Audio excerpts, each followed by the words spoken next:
The engineer solves problems, proposes solutions, while the philosopher studies and becomes aware of things. If you have two legs, you're grounded.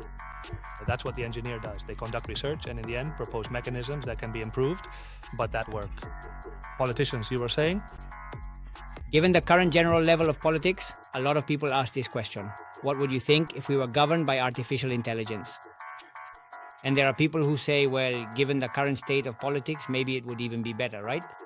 Depending on the kind of decisions. That's basically Plato's wet dream in the Republic, pure and hard technocracy.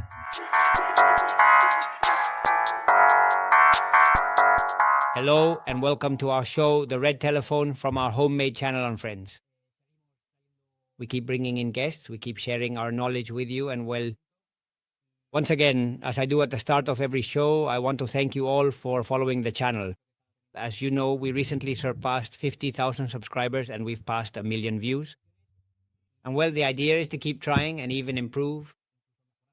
And I want to tell you that it really excites us when you comment on the podcasts and when we announce who the guest is, that you send us your questions.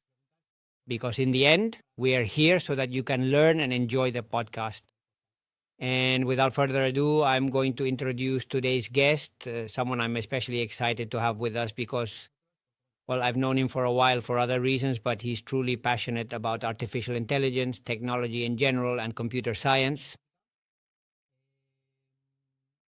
And also philosophy. Well, something? And well, I'm going to let him introduce himself properly so he can give you many more intricate details. And if you would be so kind, Javier, please give us a comprehensive and brief introduction about your professional background. Tell us precisely what you currently do and explain why you are now so incredibly passionate about the fascinating field of artificial intelligence. Well, Óscar, good morning. First of all, thank you for inviting me to your podcast, to your show. My name is Javier Arévalo. I'm one of the old-timers in computer science, one of the veterans around here. I have what I call a driver's license for computers. I'm a computer engineer, I have my master's degrees, and now I'm working on my PhD as well, which I might finally be able to defend this September.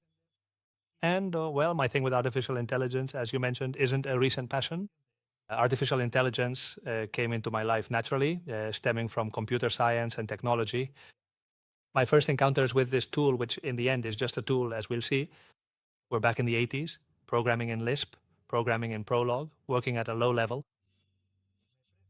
I pride myself on having a certain perspective on what this word, artificial intelligence, really means, a term that's now so widely used and trendy. And as we'll see, and as I'll argue, I also have my own points of view, which are sometimes a bit disruptive and divergent from other perfectly valid perspectives, for that matter. So let's just let the conversation flow. We have a lot of interesting topics we can discuss here. Absolutely, absolutely. Well, besides that, if you don't mind, let's take this opportunity so you can't later accuse me of not mentioning your book. We're going to do the Paco Umbral thing now, right? Right, aren't we? Just don't pull a Paco Umbral. Yes. Well, just to mention, Javier has published several books. No, I think the first one was... That was when my daughter Sarah was born, because it was that thing about having a child or planting a child, having a tree and writing a book. Yeah, something like that. Well, so I wrote a book about the history of computing and computers.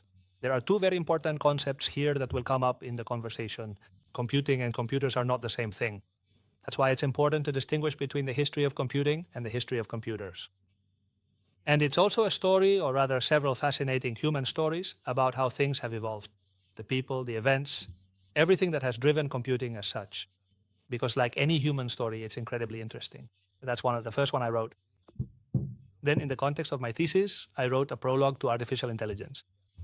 My doctoral thesis, which has already been submitted and accepted and is only pending the defense, basically deals with concrete applications of artificial consciousness in the industrial field. We'll talk about that concept, artificial consciousness. When I started researching it seriously and methodically 3 years ago, even though I had already spent a long time reading various papers, information, and books, I realized that there wasn't a reference document for someone who wanted to start with artificial intelligence and learn what the subject was about to rely on. Well, I have general concepts, I talk a lot about the topic, but what does artificial intelligence actually involve? Where does it come from? What are the foundational studies?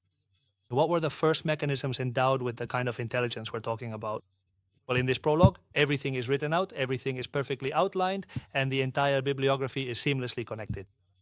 And it's the book I would have liked to have when I started seriously researching this field, to have it as a reference, to have been able to, besides consulting its sections, go to the bibliography at the end and say, look, read this by this author, read this by that author, and have a reference.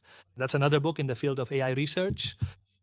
And in the field of pure research, also in the academic field of technology research, I wrote another one, which ties in with what you mentioned earlier about the philosophical side. Philosophy is nothing more than a love of knowledge.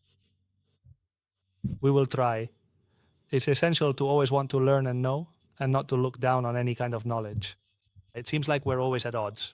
Engineers look down on philosophers, philosophers look down on engineers, humanities versus sciences, but that's not the case.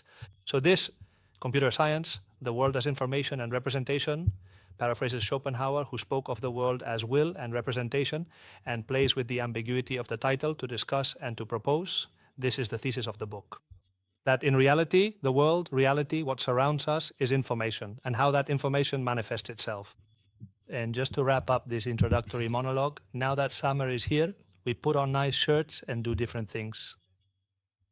Based on the theories I develop in the book Computer Science, The World as Information and Representation, I wrote a science fiction novel.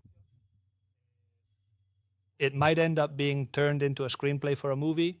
We'll see how that gets filmed. And the novel, which is a trilogy, is the sequence.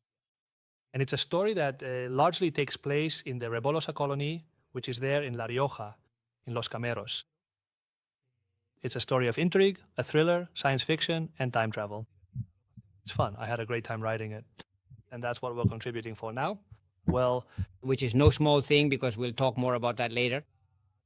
Based on your knowledge of artificial intelligence and what you've been able to develop, one of your hobbies is also film and music. yes. And I genuinely think that you are also actively using various AI tools to develop and cultivate these wonderful hobbies, or perhaps let's call them personal interests and passions. these are latent interests I've had for many years, and I didn't have the necessary tools to create the way I am now. In that sense, I'm going against the current. Everyone says, hey, I wrote this without using artificial intelligence, without using a large natural language model, an LLM. And on the contrary, I use them very extensively, but I do use them. And I decide what they have to do, and I know how they have to do it. And when I write a novel, if I like Umberto Eco, I feed the AI with Umberto Eco's novels, and I tell it, I want this plot with these characters, these sequences, this story, this setting to be developed and translated for me into the language used by the illustrious Umberto Eco. And the result is a novel that's so well written. Of course, I've had the support of AI, and that's just one example. It could be anything else. Musical creation, electronic music, which I also like quite a lot. Back in the 80s and 90s, we used something called trackers to take small samples, and with the Commodore Amiga and Atari ST of the time, put together some simple mixes. That was pretty rudimentary. Nowadays, there are amazing tools. If you know what you want to do and how to do it, you just do it and enjoy it. So yes, indeed, AI is a tool that can be used for everything. Well, there's a lot of controversy around this topic because there are the purists, right? The same old purists who say that music is only music if it's made or composed by people. Books are only books if they're conceived and written by people. Given this, I don't know what your opinion is. I think that's perfectly fine, and I think it's great. Sometimes I eat at McDonald's and really enjoy it. And sometimes I go to a quality restaurant and have a proper meal and enjoy that too. They're just different products. I mean, there's no need to look down on one or the other. I mean, creating music with the mechanical and manual skills it requires, which is a kind of physical exercise, is extremely difficult. I've never managed, though I've tried to master a musical instrument. However, with a tool like hers, even without technical knowledge of music theory, which is always important, you can create some really respectable things. Open to criticism like everything, but actions speak louder than words. You have to do things. You just have to do things, that's all. And AI is a tool that works for us. With some guests I've had on the show, we've talked about AI as a superpower. Exactly. A superpower that's come to us, and obviously, why wouldn't we use it? It's like that little pill you take that activates your brain and lets you boost all that urge to create, to generate. AI is the most creative tool I know. Lately, I mentioned this to a lot of colleagues in different fields. They tell me, you're on fire. I say, I'm on fire because I've learned to use some tools that allow me to develop all those abilities I had lying dormant.